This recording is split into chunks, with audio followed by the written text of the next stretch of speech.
Merry Christmas from the McKinleys. Hello everyone and welcome to the last episode of Ask Leah for 2018.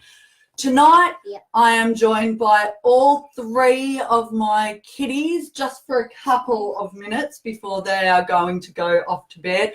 Lucas was keen to be in an episode given that both of his brothers were over the last 4 months or so. So Lucas is the youngest. He has joined tonight. We also have Sam, who's my big boy, and Callum, who's the cheeky, typical middle child. So boys, say good evening, everyone. Good evening, everyone. Have a great Christmas. Have you got any communications advice before you all go to bed? Be kind to your mum. Anything else? And be good. And be good, because then Santa will come. And he will give you coal. He will give you coal if you're naughty. Yes. All right. So I'm going to do Ask Leah now, and you guys are going to bed. So good night, everyone from the boys. Good night.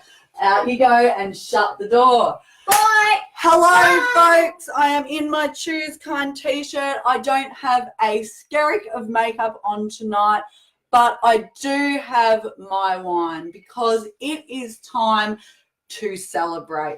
There's lots to celebrate this week. The reason I don't have a skerrick of makeup on and I'm not in my usual professional mode, one, because look, it's nearly holidays, but two, at 2 minutes to 8 tonight, I finally finished the second edit of my book, Soft is the New Hard, How to Communicate Under Pressure.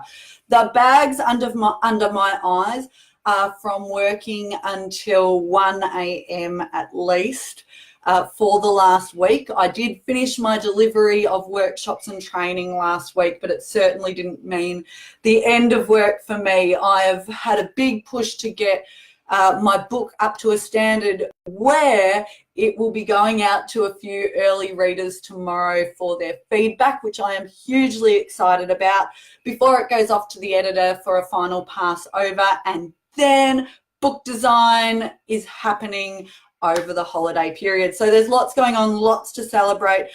Kids' last days of school, more excitedly, Lucas's last day of kinder. That deserves a wine in itself. I have been president of the Willow Grove Kinder Committee this year. I was previously for Callum as well, and I was secretary for Sam.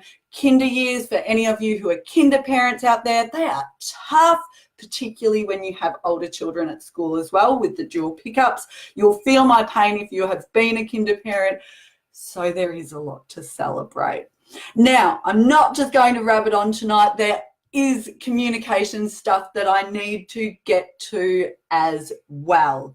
I had a question come in today, actually. It's a really tricky one, and I've got to say, it's one I don't have a right or wrong answer for. I'm going to give you some things to consider. It's one that I have had come up in my personal life as well, in my family, and I know lots of other people too. And it has to do with when a member of your family or close friend is sick or injured, having a surgery or some sort of health complication, and they don't want other people to know about it. And this can sometimes put you in a really difficult position, because the person says, no, I don't want anyone to know that I've been in hospital and had an operation. But then it might have come out down the track and you're the bunny in the middle who cops it from other members of the family because you knew and didn't tell them, and they had a right to know, because what if the worst had happened and the person had died and they didn't know about it and missed the opportunity to have a conversation and say goodbye? This is a complicated issue. And like I said, there's no right or wrong. It's a horrible position to be in. Now, couple of things. I have to confess, I have done this myself.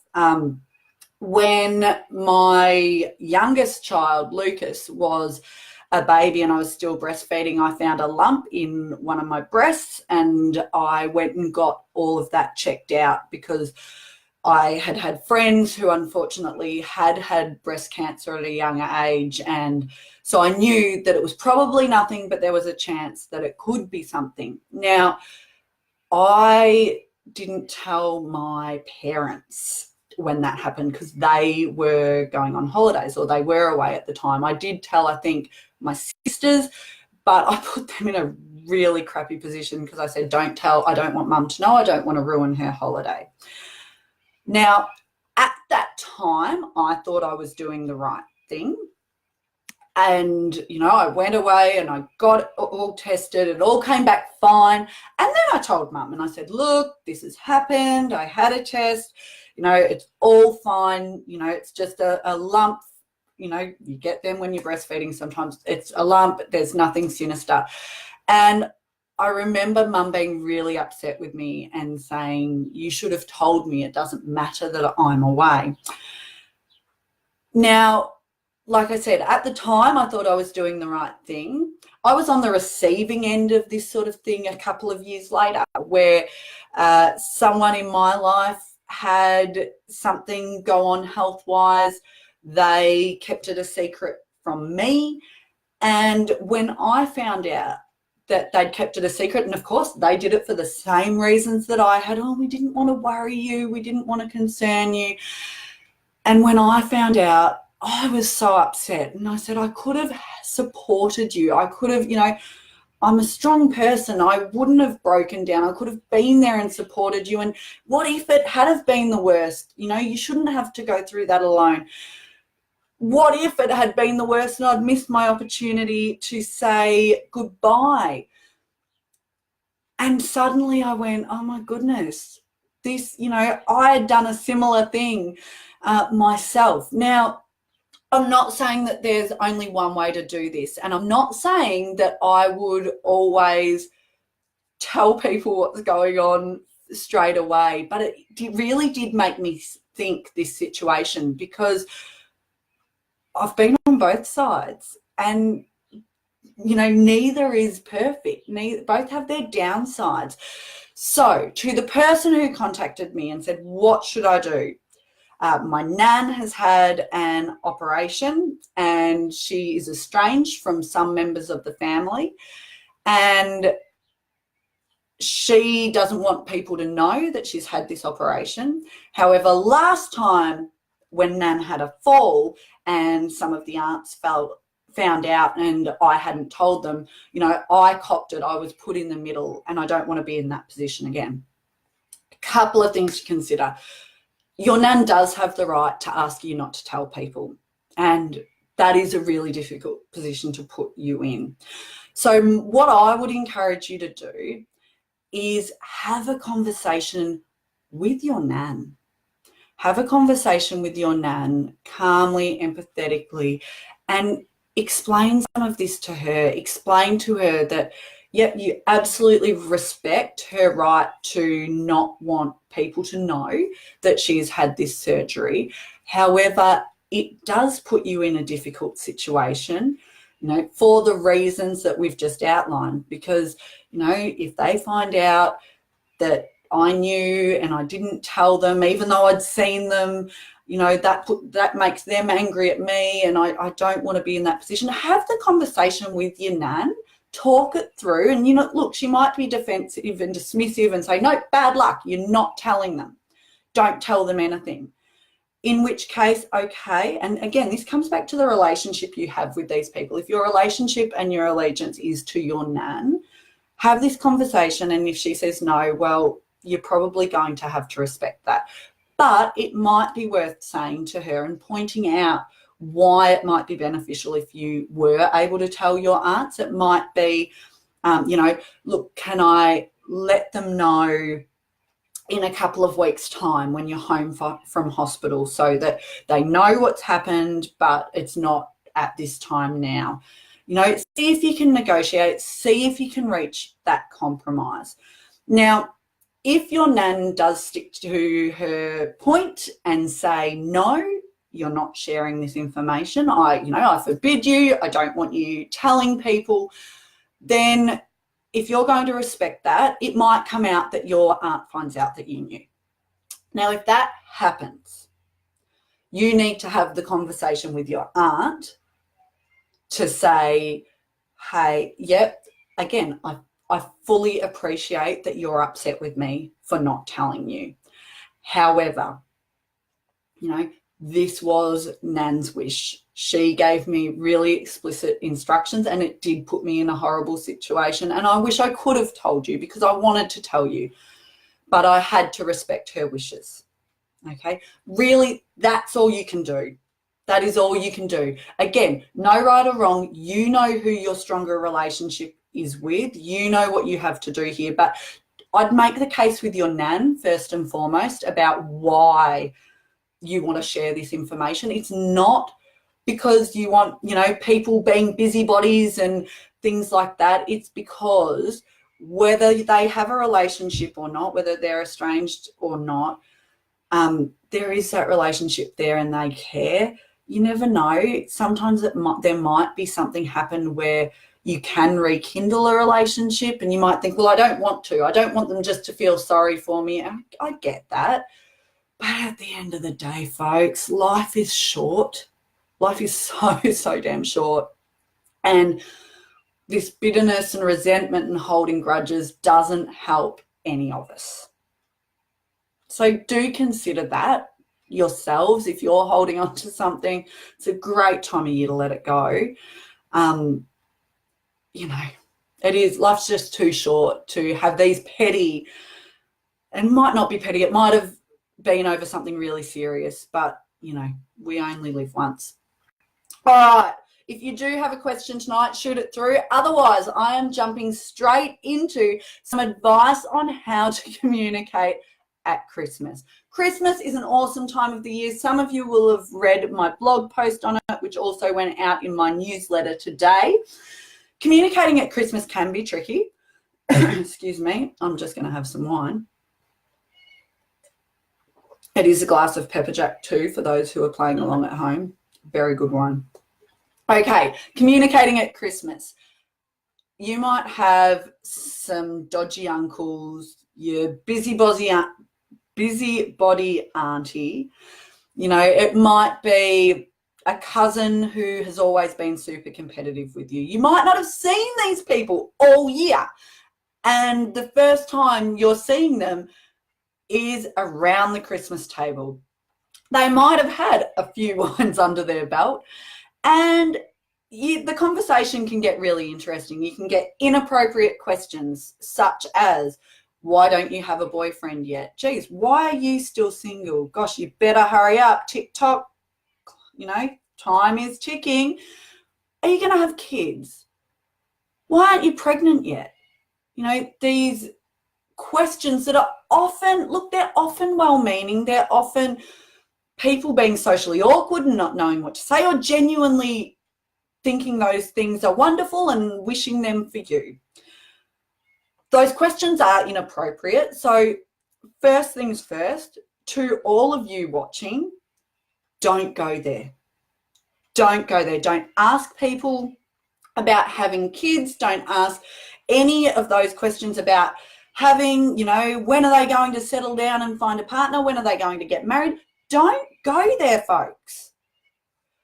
You might be interested in the answer, but it's really inappropriate because you don't know what's going on a lot of the time behind the closed doors of other people. You don't know if someone has been battling infertility and is, desperate to have kids, has been on IVF, going to hell and back, and then here you are going, oh, geez, better hurry up, TikTok goes the clock. That can be, devastating. You don't know if someone has miscarried a child that year. Now, miscarriages affect 1 in 4 women. Okay, so this stuff is really common, and a lot of the time it's not spoken about and shared. So be conscious of this. Your single cousin might be bloody happy that she is single, very happily single, and does not need that pressure on her. So first things first, let's not go there. some people say, oh God, you can't ask anything anymore. That's not it at all. What you can do, create an environment where people open up to you. So it might be, if you're catching up with some cousins that you haven't seen for ages, you might say to them, you know, how has your 2018 been? What's news for you? If you leave it open like that, if they are pregnant and wanting to share it, if they are struggling and wanting to share it, if they have a new relationship that they want to share, if they're single and they want to talk about that, if you leave that open platform, they will do that, okay, without it getting into those awkward conversations. What do you do if you're on the receiving end of one of these doozy conversations? I'm going to run through a few points, and some of them we have talked about many times before. Hello to everyone who has joined, including my husband, who's putting the kids to bed. Okay. Number one, get conscious about your power to choose your response. Only you get to choose if you're offended. You get to choose whether you give away your power to crazy Uncle Fred, who you haven't seen for 10 years and who's going nowhere fast, okay? You get to choose how you respond. So don't give your power away to people who, you know, it doesn't really matter what they think. A big one that we've spoken about a lot, put a pause between your reaction and your response.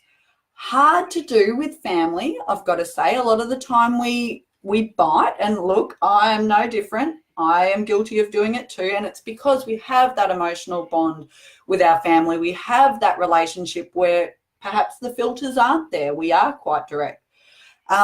If you've had a couple of alcoholic beverages, that pause between your reaction and your response gets harder to put in again.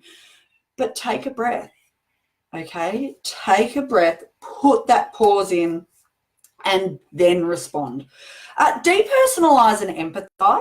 So put yourself in someone else's shoes. If you perhaps have a cousin or a sibling who's behaving quite jealously and, you know, is sort of diminishing your achievements and putting you down, or maybe dismissing what you do just to talk about themselves, instead of going straight to, God, they're such a jerk, you know, they're so selfish, which they might be, I might add, try putting yourself in their shoes. A lot of the time people do this behavior, which isn't great. They do it because they're feeling insecure about their lives. If you've had a cracking great year, it might make them feel a bit inadequate. It might make them feel like, geez, what am I doing with my life? And rather than ask themselves those questions, it's easier to tear other people down. We've spoken before about tall poppy syndrome and the impact it has on Australian culture. You know, people tear other people down. They try to stop other people shining brightly so that, you know, it doesn't reflect on them. So don't get drawn into that sort of thing. Remember, you can't control other people. You can only control you. So when Uncle Fred goes off on, you know, his rant, you can't control Uncle Fred. If he's been doing it for 70 years, he's probably not going to stop now. But you can control how you react to it. You can get up and walk away if you really, you know, don't want to engage. That said, though, I'm a big believer in sticking to your values, and this can be controversial. I know there are people who disagree with me, but for me, I'm super clear on who I am. I know what I value, and for me to be comfortable with myself and living my life authentically, I stick to my values, and sometimes that does mean having a difficult conversation. So I won't walk away if someone is racist around me. I won't, you know, walk away and keep it inside and think, oh, well, that's just Uncle Fred. I will call it out. And I won't do it in, you know, that aggressive, high and mighty way, but I will say something, and I'll say something because that comment has crossed my line in the sand. And it's actually not about what Uncle Fred believes. It's about who I am as a person, and I need to live true to my values and say something, even if I know he's not going to change his mind. But I need to say something for me to be comfortable with me, because otherwise, if I didn't say something, if I let Uncle Fred go on his racist rant with no reply from me, I would feel rubbish for the rest of the day. It would ruin my Christmas. So I'm not going about ruining Uncle Fred's by having a full-on attack on him, but I am absolutely explaining to him why I disagree with him and why I think that that's not appropriate. Now, I've done this before. I've done it before with people that I love. I've done it. I used to do it with my nana quite frequently. We'd have some great discussions, and, you know, she had that old school view on a lot of things in the world, and that was, you know, that was her generation. I get that, but I would, you know, raise my perspectives back, and we didn't always agree, but that was okay. And that goes to another point: agree to disagree and move on. If you are poles apart with someone, rather than getting into a massive argument on Christmas Day, you know, agree to disagree. You might actually even say, you know, the common ground, you know what, it's Christmas. We know we've got really different opinions on this. So how about we save the debate for another day and focus on something else? Just don't go there. Don't get sucked in. Don't get drawn into it. Use I statements, you know, I disagree rather than you're wrong, or look, I know it wasn't your intention to cause offence, but actually that's how it made me feel. Say no decisively. This is a good one when someone, you know, maybe you're on a health kick and you don't want dessert and everyone's trying to shove dessert down your throat, you know. Say no decisively, you know, thanks, but no, I don't want dessert. Now, let's face it, I would never say that because dessert is better than dinner. But have your key message and stick to it. Speaking of key messages, this is something I work on with organisations all the time, the importance of having a short, sharp key message and sticking to it. This applies to us too on Christmas Day. Have a key message. If you think there is likely to be a conversation that on Christmas Day that you just think to yourself, it's going to be tricky. Maybe they are going to ask me about, you know, whether I want to have kids. Maybe they're going to ask me why I'm still single. Have a key message that you're going to use in response so that you're not going into Christmas Day all apprehensive thinking, what am I going to do if they ask me this? Have that nailed down. Have that, you know, I'm happily single right now. Have that rolling off your tongue so that if someone asks the question, you have just nailed that response and moved on. And the final piece of advice tonight that can go a great way is to use humour.